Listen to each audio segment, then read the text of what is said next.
E quanto tempo depois seu pai morreu? Você lembra, assim, mais ou menos? Uns 3 anos. Uns 3 anos depois Mais disso. ou menos uns 3 anos, 2 anos e meio, 3 anos. Meu pai tinha 51 anos de idade e ele estava indo para uma outra cidade no evento de pastores, bateu o carro e morreu. E foi uma falha tal ou foi realmente ultrapassar? Meu pai tinha uma Brasília naquela época, né? E meu pai era prudente, não é? E ele estava indo na rodovia Dom Pedro... Ele estava indo para Campinas? Para Campinas, Bragança para Campinas. Vinha um caminhão do outro lado e atrás uma estudante de uma universidade que acho que tinha lá em Campinas, ela vinha e ela pensou que não tinha ninguém vindo daqui. E do jeito que ela vinha em alta velocidade, ela ultrapassou o caminhão. Então não deu tempo dela ver que meu pai estava vindo. E foi tão rápido que meu pai tentou tirar o carro, mas não foi possível. Então se chocaram praticamente de frente. Foi uma batida tão forte que morreu ela na hora, morreu o motorista que era o vice-presidente da igreja, que meu pai era o presidente, morreu meu pai e mais uma pessoa. Então ele não estava dirigindo? Não, ele estava dirigindo. Tá. O rapaz, o pastor vice-presidente que estava do lado, isso, tá. que também morreu, sofreu um ferimento muito grave e morreu, e mais um diácono. Sim. Meu Deus. E como é que foi para você? Porque a gente tem relatos de pessoas morrendo, né? Tem todas, as pessoas perdem o pai e tal. Mas geralmente é uma doença, né? E aí você tem aquele, meu pai tá mal, o médico avisou que só tem mais uma semana, né? Mas como é que foi pra você, assim, ó? Foi muito duro, porque... Como é que você recebeu a notícia? Foi assim, ó. Eu me lembro que eu estava com meu pai num evento de pastores, eu acompanhava ele foi num evento de pastores em Santo André. Eu me lembro como se fosse hoje, tipo assim, quinta-feira à tarde, não é? E aí eu me despedi dele, tchau pai, tchau, graça e paz, e me despedi do meu pai, e aí ele disse assim, até domingo, até sábado, ok pai, beleza.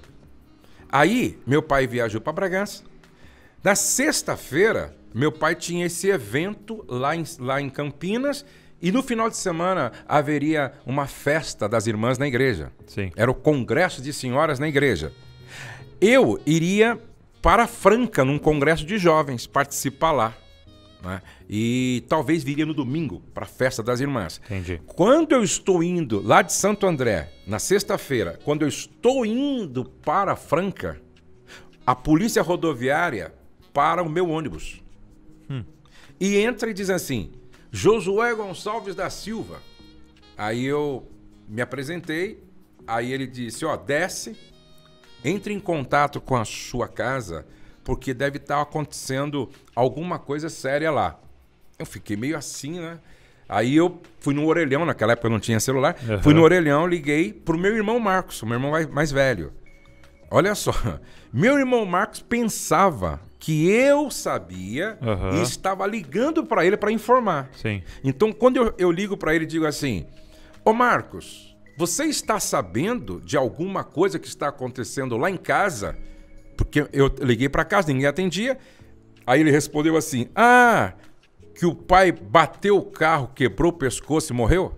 Meu Deus. Queima ali a roupa. Foi difícil. Ali foi difícil a gente, assim, emocionalmente se controlar. Tava sozinho lá na estrada, num posto. Aí eu falei com o soldado, lá com o policial rodoviário. Olha, preciso voltar para casa.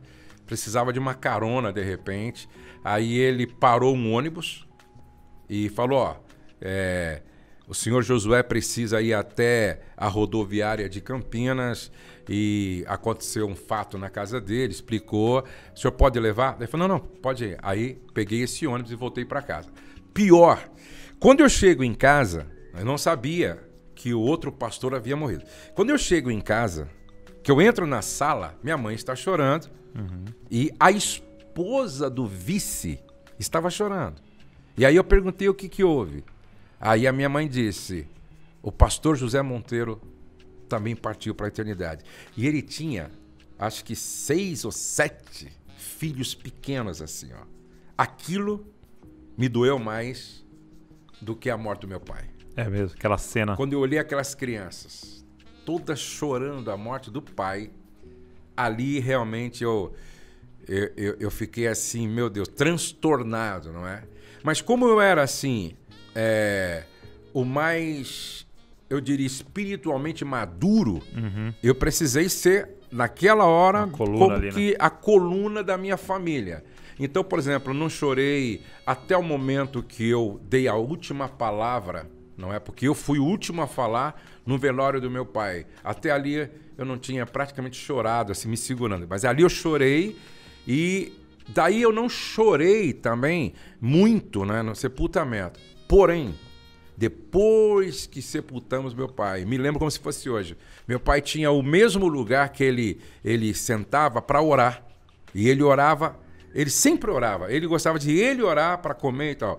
Naquele dia, quando eu e meus irmãos sentamos à mesa, aquele lugar estava vazio. Sim. E não tinha mais ele para orar ali. Nós não almoçamos naquele dia. Sério? Não deu para comer naquele dia. Cada um se levantou e fomos chorar. Garganta fechou, né? É.